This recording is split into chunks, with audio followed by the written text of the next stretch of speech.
Iran का missile technology का पीछा उसके अशांत इतिहास के साथ गहराई से जुड़ा हुआ है।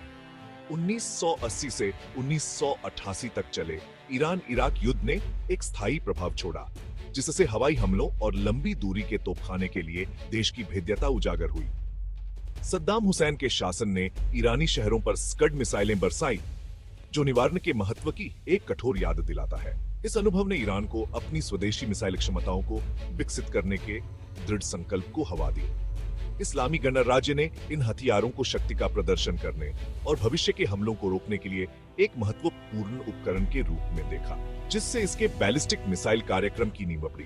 धीरे धीरे अपने मिसाइल शस्त्रागार की सीमा और परिष्कार का विस्तार कर रहा है। इसे अपनी राष्ट्रीय सुरक्षा और क्षेत्रीय प्रभाव के लिए महत्वपूर्ण मानता है। ईरान अपने मिसाइल कार्यक्रम को छुपा कर रखता है। इसकी कई फैसिलिटी दूरदराज और सुरक्षित जगहों पर हैं। जमीन के नीचे बंकर और सुरंग हवाई हमलों से सुरक्षा देते हैं। पार्चिन सैन्य परिसर मिसाइल बनाने और उनका परीक्षण करने के लिए जाना जाता है। इमाम अली एरोस्पेस बेस मध्य ईरान के एक वीरान इलाके में है। यह बैलिस्टिक मिसाइलों के परीक्षण के लिए एक लॉन्च पैड है। फोर्डो ईंधन संवर्धन संयंत्र ईरान के मिसाइल कार्यक्रम के कुछ हिस्सों को छुपाता है।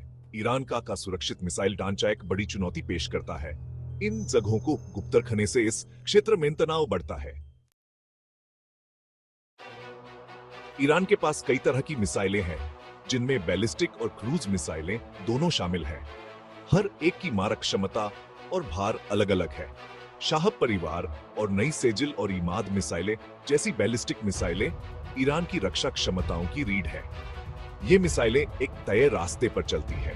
अपने निशाने पर गिरने से पहले पृथ्वी के वायुमंडल से ऊपर तक जाती है। सोमार और होवेइजेह जैसी क्रूज मिसाइलें एक अलग तरह का खतरा है। ये मिसाइलें कम ऊंचाई पर उड़ान भरती हैं और हवा में अपना रास्ता बदल सकती हैं, जिससे उनका पता लगाना और उन्हें रोकना मुश्किल हो जाता है। ईरान ने जहाजों को मार गिराने वाली बैलिस्टिक मिसाइलें भी बनाई है, जिन्हें फारस की खाड़ी में जहाजों को निशाना बनाने के लिए डिजाइन किया गया है। इन आधुनिक हथियार प्रणालियों के विकास ने पश्चिमी ताकतों को चिंतित कर दिया है कि ईरान मध्य पूर्व और बाहर के ठिकानों पर हमला कर सकता है। ईरान ने अपने हथियारों की मारक क्षमता लगातार बढ़ाई है, जिससे मध्य पूर्व दक्षिण पूर्वी यूरोप तक उसकी पहुंच हो गई है। फतेह वन डेथ जैसी छोटी दूरी की मिसाइलें फारस की खाड़ी क्षेत्र में अमेरिकी सैन्य ठिकानों और इजराइल जैसे प्रमुख सहयोगियों को निशाना बना सकती है। शाहब 3 जैसी मध्यम दूरी की बैलिस्टिक मिसाइलों की मारक क्षमता 2000 किलोमीटर तक है, जो इजराइल, सऊदी अरब और तुर्की सहित अधिकांश मध्य पूर्व को अपनी चपेट में ले सकती है। माना जाता है कि ईरान की सबसे लंबी दूरी की मिसाइलें सेजिल और इमाद 2500 किलोमीटर से ज्यादा दूर तक मार कर सकती है और यूरोप के कुछ हिस्सों तक पहुंच सकती है। ईरान का कहना है कि वह इन मिसाइलों का इस्तेमाल सिर्फ अपनी रक्षा के लिए करेगा, लेकिन उसके बढ़ते हथियारों और बढ़ती मारक क्षमता ने इस बात की चिंता बढ़ा दी है कि क्षेत्रीय संघर्षों में या बातचीत में दबाव बनाने के लिए इनका इस्तेमाल किया जा सकता है।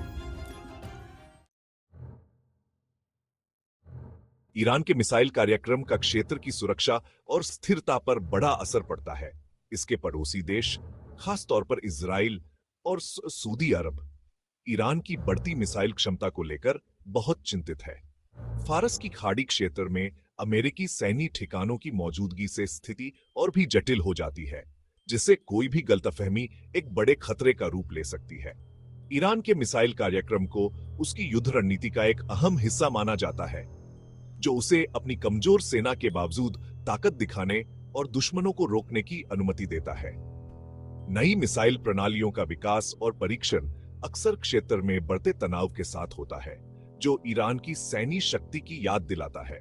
क्षेत्रीय प्रतिद्वंद्विता, सामरिक हितों और गलतफहमी की आशंका, इन सब के कारण ईरान का मिसाइल कार्यक्रम नीति निर्माताओं और सुरक्षा विश्लेषकों के लिए चिंता का विषय बना हुआ है। अपने मिसाइलों को और कारगर बनाने के लिए ईरान ने आधुनिक रडार प्रणालियों और प्रारंभिक चेतावनी नेटवर्क में निवेश किया है। ये सिस्टम आने वाले खतरों का पता लगाने, हमलों की पहले से चेतावनी देने और मिसाइल सुरक्षा का मार्गदर्शन करने के लिए जरूरी है। ईरान ने अपनी सीमाओं के साथ साथ पूरे देश में रूस में बने और अपने देश में बनाए गए रडार सिस्टम का एक नेटवर्क स्थापित किया है। ये रडार फारस की खाड़ी, होर्मुज जलडमरूमद और आसपास के हवाई क्षेत्र को कवर करते हैं, जिससे ईरान खतरों का पता लगा सकता है और उन पर नजर रख सकता है। इसके अलावा ईरान ने बैलिस्टिक मिसाइलों से अपनी रक्षा के लिए सिस्टम भी बनाए हैं, जिसे बावर 373 कहा जाता है। ये सिस्टम बैलिस्टिक मिसाइलों, क्रूज मिसाइलों और विमानों को रोकने के लिए बनाया गया है, जो ईरान के अपनी रक्षा को मजबूत करने और हमलों को रोकने के इरादे को दिखाता है। ईरान का मिसाइल कार्यक्रम दुनिया के लिए हमेशा से तनाव का कारण रहा है। संयुक्त राष्ट्र ने ईरान पर उसकी बैलिस्टिक मिसाइल गतिविधियों पर कई प्रतिबंध लगाए हैं, क्योंकि उसे डर है कि इन मिसाइलों का इस्तेमाल परमाणु हथियारों के लिए किया जा सकता है। ईरान का कहना है कि उसका मिसाइल कार्यक्रम संयुक्त राष्ट्र सुरक्षा परिषद के नियमों का उल्लंघन नहीं करता है और उसे अपनी रक्षा के लिए हथियार बनाने का अधिकार है। 2015 के परमाणु समझौते ने ईरान के परमाणु कार्यक्रम पर तो रोक लगा दी, लेकिन उसके मिसाइल कार्यक्रम के बारे में कुछ नहीं कहा। 2008 में ट्रंप प्रशासन के इस समझौते से हटने और ईरान पर फिर से प्रतिबंध लगाने से दोनों देशों के रिश्ते और खराब हो गए हैं और ईरान अपनी मिसाइल महत्वाकांक्षाओं को और आगे बढ़ा रहा है।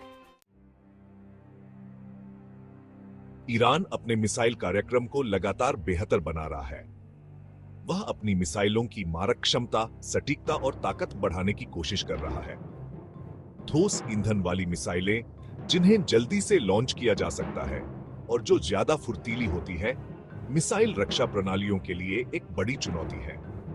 ईरान मच 5 से भी ज्यादा गति से उड़ान भरने वाली हाइपरसोनिक मिसाइलें बनाने की कोशिश कर रहा है, जो क्षेत्र की सुरक्षा के लिए एक नया खतरा है। इन मिसाइलों की गति और फुर्ती के कारण इन्हें रोकना बहुत मुश्किल है और ये मौजूदा मिसाइल रक्षा प्रणालियों को बेकार बना सकती है।